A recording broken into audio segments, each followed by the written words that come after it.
You are listening to Mining Stock Education, where you'll learn from the top leaders in the natural resource sector and uncover quality mining investment opportunities. Welcome back to Mining Stock Education. I am your host, Bill Powers. Thank you for tuning in. If you'd like to engage the show, feel free to reach me at bill@MiningStockEducation.com. Well, this past week was one that I have not experienced as in my 5 years of speculating in junior mining stocks. It was quite dramatic with exchange-traded funds, albeit triple leveraged, like JNUG down 91 to 92%, GDXJ, I believe, down 42%. Some stocks that I follow, I believe, down 60%. Quite an amazing week as the Dow sold off dramatically. Silver was absolutely crushed, and some of these junior mining stocks were just crushed also. So I reached out to Larry Lepard. He's an investment manager, specifically a gold stock fund manager with Equity Management Associates. He's also an Austrian economist. You can follow him on Twitter at Lawrence Lepard. Larry, thanks for joining me. And as you look past this last week, how do you interpret it and what's going on here? Yeah, Bill, great questions. First of all, thank you for having me on your show. I really appreciate it and enjoy talking with you. So what happened here, and I must confess to completely blowing it and completely missing this. I had no idea that this would happen. I didn't think it was possible, anywhere near being remotely possible. But so if anyone feels bad about being caught in this whole thing, they've got good company. What happened here is that we had a very big deflationary impulse, and what I almost kind of could call a global margin call or a global liquidity crunch. They're kind of one and the same, but when these happen, very similar to 2008. In fact, I think this is 2008 in a repeat of it, slightly different names and situation. It's not housing, but what happens when you get these is all correlations go to 1, and you sell. That means everything's going down, and you don't sell what you want to sell. You sell what you have to sell or what you can sell. And so maybe people have gains in the mining stocks, boom, you blow them out because you want to buy back the other stocks that you like more that are getting cheaper. And the stress was in every part of the system. I mean, it was in the bonds, it was in stocks, it was in high yield. It was, it just went across the system. And it doesn't surprise me. I had been anticipating a market correction, and that the U.S. stock market in general was very bubblish and very overvalued as a result of Fed policy of low interest rates for so many years, a lot of speculation and kind of a blow off top, acceleration through last fall and early January. So that part doesn't surprise me. What I missed was just how bad it would get, how quick it would manifest, and that it would roll over into gold, as it did in 2008. We'll get to that in a minute.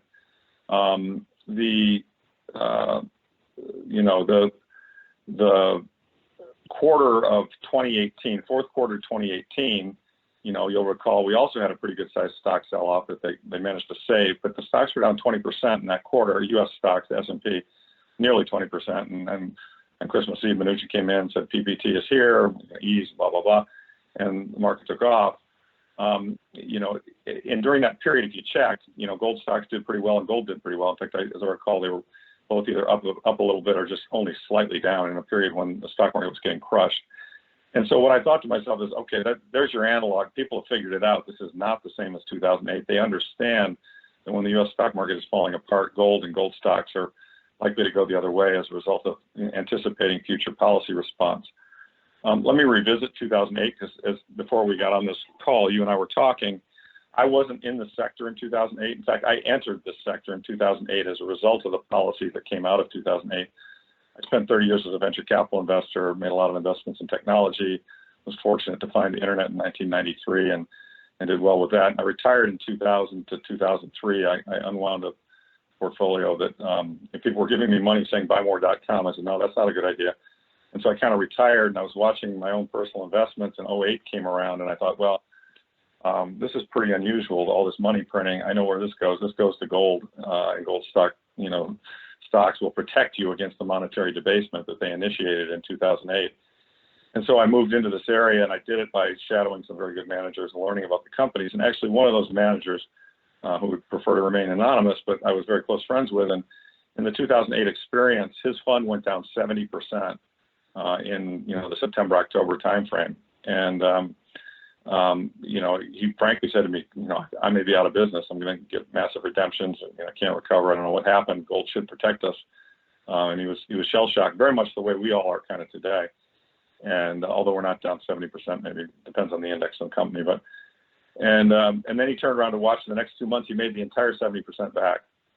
Just if you go look at the charts, November, December of 2008, the gold stocks recovered, and I think by early 2009 he was in the green again, and then off to the races. With kind of a 3x your money from 2009 to 2011, early 2011. Of course, then it happened again, but the point is that the deflationary impulse of 2008 was met with an extraordinarily inflationary policy response, and gold smelled it, and the gold stocks smelled it. And I think gold was roughly 1,000, maybe a tad below going into 2008. I think it dipped as low as the high 600s, maybe 700-ish at the bottom in 2008. These are all just by memory. And then, of course, it came out to go all the way from that 700 all the way up to 1,900, which was the peak in 2011. So to me, this time period resembles that the most. And what we're kind of waiting on and what we don't know is what and when is the policy response. But I think it's going to be massive, and I think it's going to come Wednesday. And the reason I think it's going to be massive is that if it isn't massive, the entire financial system is going to melt down into a deflationary heap. Selling is going to get more selling, and we're going to have a 90% crash in 3 months. And, the U.S. economy is going to look like a wreck. I think there's a chance that ultimately stocks lose that much value over the next 3 years. But I think that more likely, there will be some bounces in here, and they're going to be driven by, government policy response. Everybody's screaming, do something. And so I fully expect on Wednesday, the Fed will cut the interest rate from, 100 pips. It already came down 50. They'll take it from 100 to 25 or maybe to 0. They'll announce that they've reinitiated QE. I mean, they kind of have with what they announced this week, the 3 500K programs, and they said they would buy coupon issuance, which is really is QE. And then, they'll announce a number that's a big number. They've got a $4 trillion balance sheet, growing rapidly, but a $4.3 trillion balance sheet.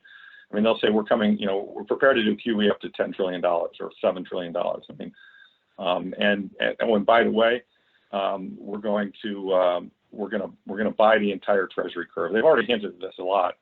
Lyle Brainerd did it, Powell did it, because what they know is that when they do this, that's saying, okay, inflation's coming. And so everyone who owns bonds, who's been playing this bond market rally, which has looked like easy money, and all the risk parity traders are going to look at the bonds and say, oh, great, sold to you, Fed. And so it actually started last week. It's very interesting to look at the yield on the 10-year bond. Last week, I'll just pull up on my screen here, but, it crashed going into this collapse, to as low as 40 basis points. I mean, starting in early February, the 10-year was yielding 180 or 184.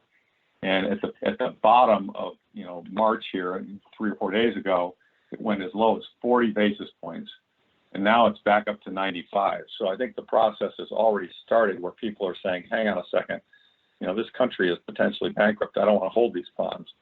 And so rates are coming back up. And, that will become the Fed's next problem, which is we can't have higher rates, because if we effectively have higher rates, a whole house of cards is going to come down. So they're going to say something along the lines, as I say, Brainerd and Powell hinted at this. They're going to say something along the lines of, we intend to buy this yield curve. We're going to fix, the 2 years is going to yield this, the 5 years is going to yield this, the 10 years is going to yield this, and the 30 years is going to yield that. And however many bonds we have to buy to make it happen, it's happening. And at that point in time, the Fed balance sheet, could it be 6 trillion, 8 trillion, 10 trillion, 15 trillion, 20 trillion? One good analyst I know thinks it could go to 40 trillion. But it's going to take a real big number. It's going to take, as Hank Paulson said in the financial crisis, I want to come with a bazooka so you don't even think about trying to fight me on this. And this is going to take a bazooka, or it's going to be like what Mario Draghi said in Europe, and we will do whatever it takes to stabilize these markets. And that will create a bounce in stocks, a sell-off to a normal market price in the bonds, but a lot of selling into that offer, I would imagine, because what will happen is everyone will realize the inflationary implications of this policy. and they will be selling bonds and using it to buy things that can't be debased. And as everyone listening to this knows, the top things at the name of that list are silver and gold, and right below that's Bitcoin. So, I also think, and this is, the QE, while it did not drive the inflation from 2008 to 2015 that we thought it would drive, because it went into the banks. The banks used it to expand credit, and credit got the economy going, and people saw the stock market as being more attractive than the gold market. I think this time what will happen is there will be a need to not just give it to the banks. The people are mad. Socialism for the rich and the banks has been tried. Everyone's still angry about the bailouts. And you already saw Larry Kudlow float the idea last week on one of the shows of cutting the payroll tax, both sides of the payroll tax. That's 7.5% each side. And, that would be basically a tax cut for employers and employees. The paycheck would be bigger. Either the employer would save the 7.5% or give it to the employee, but somebody's getting that 15%. And of course, I heard Pelosi push back on it. She doesn't want to pass it and let Trump look good, but eventually it's going to be demanded, and that costs $1 trillion a year. Well, it turns out the deficit right now is running at $1 trillion a year, so that would take the deficit to $2 trillion a year. And if they don't do that, they'll do something else. They'll forgive student debt. Trump already waived the interest on student debt, so that's $100 billion. There'll be other fiscal helicopter drop-like policies that will come into play, and and perhaps correctly and understandably so. I'm not trying to weigh in on what's right and what's wrong here. Obviously, we should never have gotten here because we should have sound money years ago, but we're here, and we don't have sound money, and the system is blowing up. And they're faced with the same choice that von Havenstein was faced with, which is print money and pray that it works and holds the system again together a bit longer, running the risk of inflation, or don't print money and let the whole thing collapse. And I think the average politician faced with that choice will always take the former. Print the money, let's try and hold it together as long as we can. But I think we'll see days when gold's up $100 or $200 a day. And because, people will pretty quickly realize that this country is functionally bankrupt.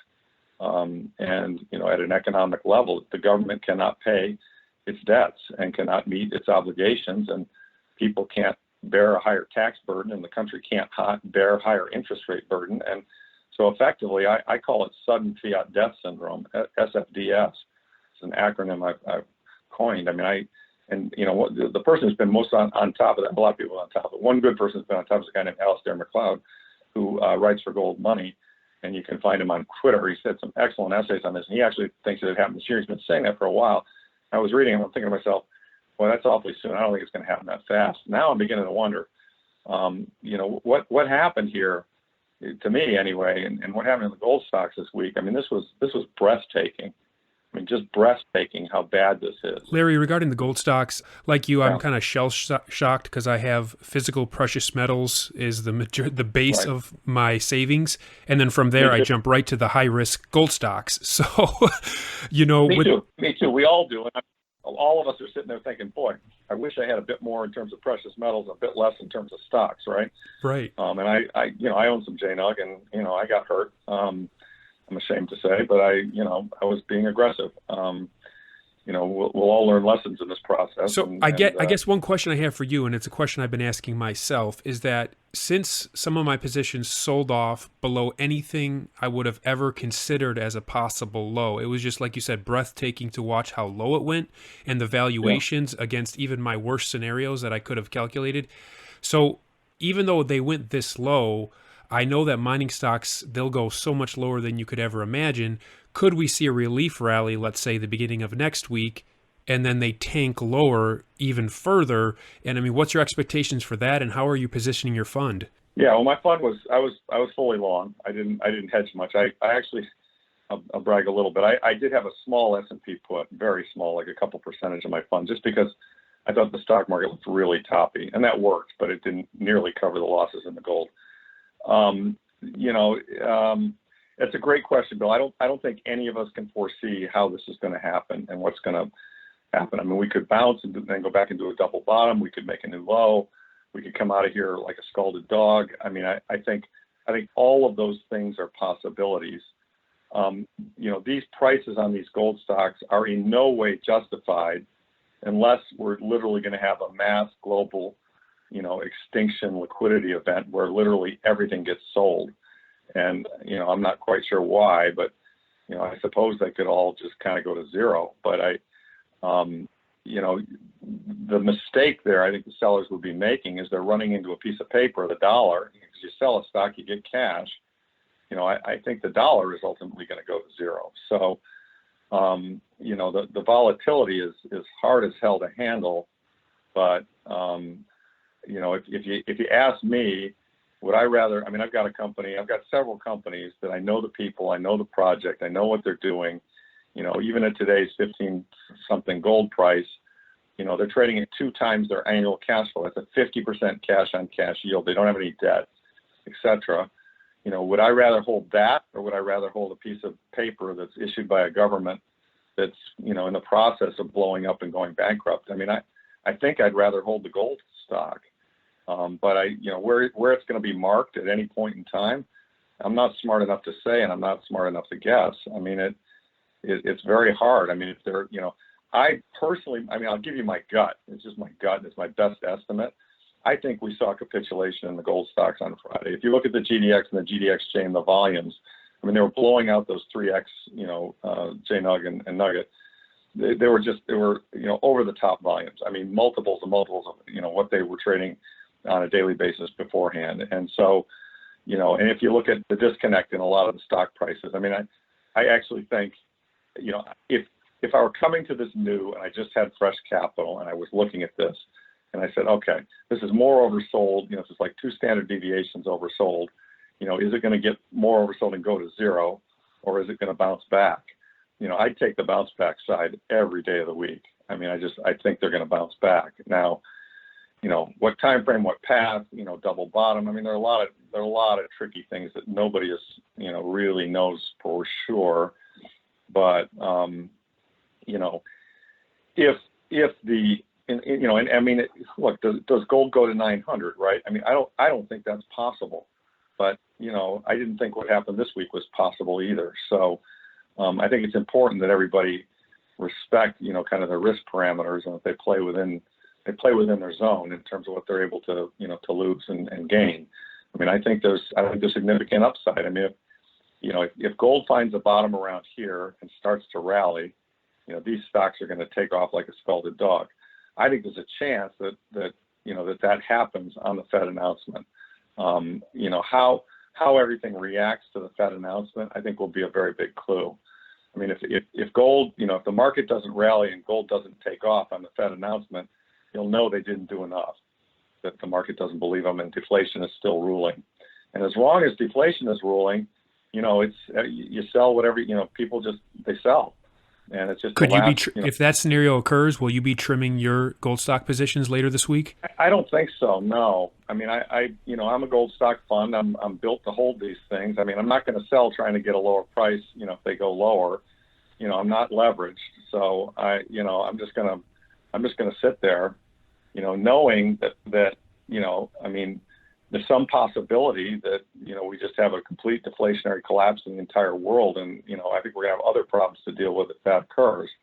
I think the more likely event is that, the Fed and others are going to move heaven and earth to create, enough money and get this thing under control and get it stable. And I think then once people, look through the wreckage and say to themselves, okay, they took these policy actions, what does that mean? And they're going to be, there'll probably be a couple layers of policy actions. If you'll recall in 2008, they brought TARP up and they went to the Congress and said, okay, we want to bail out these banks, $700 billion. You guys need to approve it. And Congress knew people were calling in. It was like 95% opposed in the country, right? And so Congress didn't approve it the first time they brought it up. The next day, the stock market tanked again. Significantly. I can't remember the number. It was big. And so they took it back to Congress, and Congress said, yeah, done. So, the fear of the whole thing, falling down in a deflationary collapse, I think that's going to drive policy, and psychology can change on a dime, right? Once it gets to the extreme of, right now we're at the extreme of we're all going to die, in the gold stocks and a lot of things. The regular stocks, by the way, haven't gotten there yet, I think. And this is true of so many things in this whole market. The gold seems to experience everything earlier than everybody else. So, I'll look for gold to recover sooner. And by the way, the metal, stock market's down. It was down 27 at 1%. Now it's down 20. I don't know. Look at the metal year to date. I don't think it's down anything close to 20%. What are we, 15? If you call 1700 at the top, and it really wasn't. I calculate we're kind of down 10%ish, plus or minus, when the market's down 20, and at one point it was down 27. So the metal is doing what it's supposed to do. It's holding up well against stocks. And, I can't really give any firm guidance because I've proven with this particular plunge here that I didn't know what's going on. But what I do know is it's a very, very serious problem, deflation. And Larry, would you say, though, that if someone was looking to initiate a gold stock position this week, that some of the safest bets would be like your Sandstorm that just sold off like breathtakingly dramatically with that royalty company, the ounces that they're going to be paid for in the coming years, cash in the bank, all these things? Would you, if you were talking to somebody at the coffee shop, this Sure. weekend, go with something like that? Yeah, I think you start. I think you said it earlier. I actually think you start with the metal, right? What we're potentially talking about here is a currency extinction event, and so where dollars don't buy anything. So I think the first thing, friends at my gym, I talk to them and I tell them, start off buy the coins. Have some metal, okay, because that'll do really great too. You don't have to be in stocks and add the risk of an operating company on top of the metal. Metal will do fine. But then, you want to go to stocks. Yeah, you start with the streamers because the business model is safer in general, not always, but in general, it's much safer. And, that you may cut off you're paying more for them, so you may cut off some of the upside, but, they perform better on the downside than the other companies in this particular cycle. And, of course, we all know the big ones there, Franco, Wheaton, and Sandstorm. I own Sandstorm. I love Wheaton. Probably Wheaton would be my go-to. It's beaten up pretty bad. Sandstorm is too. Then I think you go to the majors, which don't have any production growth, but have the benefit of a lot of size, a lot of capital, a lot of diversification, and they've gotten beaten up. And we all know the names there. Barrick is probably my favorite. I like Eldorado. I like Kinross. And then you start going down even further down market, and in my fund I've got really beautiful companies. I was looking at Asanko this morning. Asanko is, I don't know, it was trading at, it looks like it's trading at like four times run rate cash flow. It's just on sale. I've got other companies trading at 2 times run rate cash flow. One of my big favorites is Teranga. Let's see how far Taranga's down. It's probably one of my largest holdings. That one probably sold off also because of Africa. Yeah, possibly. Although I think, I spoke to the president this week, and they're spending $12 million on security in Africa. He's got a special forces guy heading the security outfit, and the Semifo thing really woke him up. And this thing is silly cheap. It's at $480. It was at $850. I agree with you. I met with them at PDAC. It's a great company. Yeah, it's a really great company. They've got growth. They've got good margins. They've got a 2 to 4 gram pit that they're going to be bringing into their production. It's a great situation. And yet, like all these others, it's been beat up. So, but again, it's a risky area, right? I don't want to advise anybody to do anything because if you go lower, everybody's got to decide, I look for asymmetric bets. These look like pretty asymmetric bets to me right now, but, that doesn't mean they couldn't go against you before they go for you. So, I think people who are in these things or want to be in this area, need to have their eyes open about all the risks that they're taking when they're here. And, if you're playing with 1% of your capital and you can afford to lose it, and, your downside's 1% and your upside's probably a 4-bagger, pretty easily. I would imagine if what I think is going to happen to gold happens. I think it's a 4-bagger without gold going to 10,000, and I think it will. But I think if they get everything under control, gold might just go to 1,900 or 2,000 or 2,100, and a lot of these companies will be 3 or 4 baggers on that kind of a move. The stocks were, what's ironic about how bad the stocks got beat up is they weren't expensive going into all this. I mean, they were still leftover cheap. I mean, the In bear that market. in that regard, it's different than 2008 because that was a It's high. it's very different. In fact, Dan Oliver on an interview that's on my Twitter feed does a great job of pointing that out. I mean, 2008, you had a lot of fast money. You just had a five bagger. The gold was high, the stocks were high. I mean, we're still just coming off the bottom.